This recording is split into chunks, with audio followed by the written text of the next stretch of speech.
Hello बच्चों, तो आज हम पढ़ेंगे संबंधवाचक सर्वनाम के बारे में। जो हमारा संबंधवाचक सर्वनाम है वो सर्वनाम का एक प्रकार है जिसे हम इंग्लिश में रिलेटिव प्रोनाउन कहते हैं। तो आइए शुरू करते हैं संबंधवाचक सर्वनाम की परिभाषा लिखना।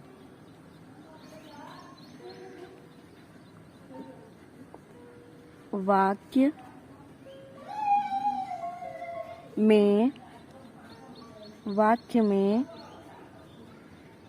संज्ञा या सर्वनाम वाक्य में संज्ञा या सर्वनाम के साथ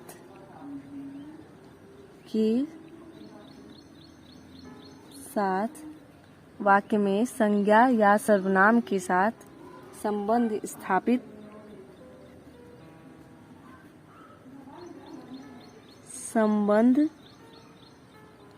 प्रदर्शित करने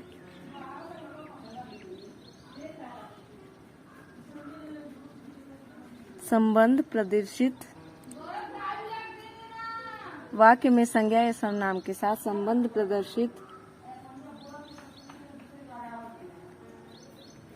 करने के लिए वाक्य में संज्ञा या सर्वनाम के साथ संबंध प्रदर्शित करने के लिए जिस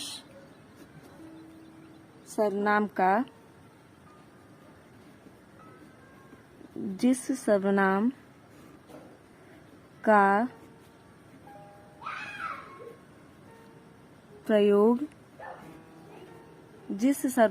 प्रयोग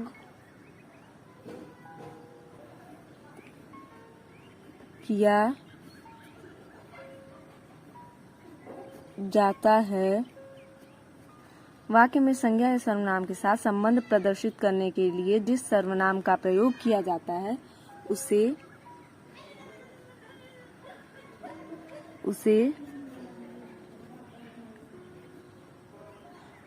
संबंधवाचक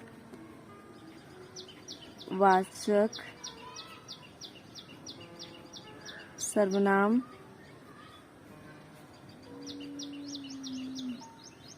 कहते हैं। वाक्य में संज्ञा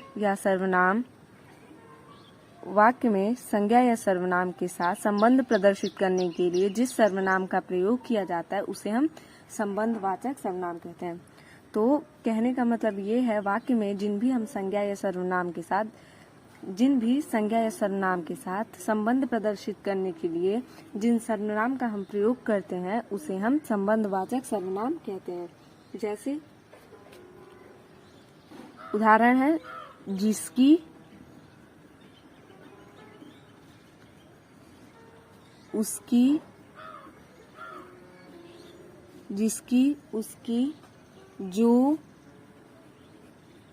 सो इत्यादि।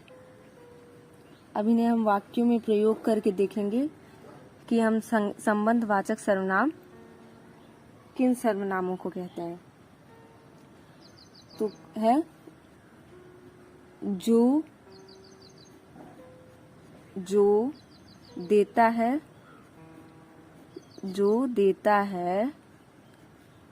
सो लेता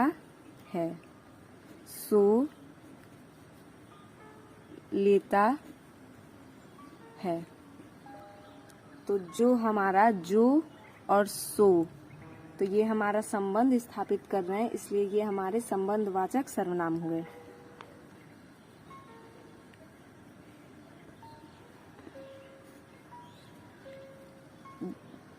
जो देता है सो लेता है, तो इसमें हमारा जो और सो जो हुआ वो हमारा संबंधवाचक सर्वनाम हुआ। अब अगला उदाहरण है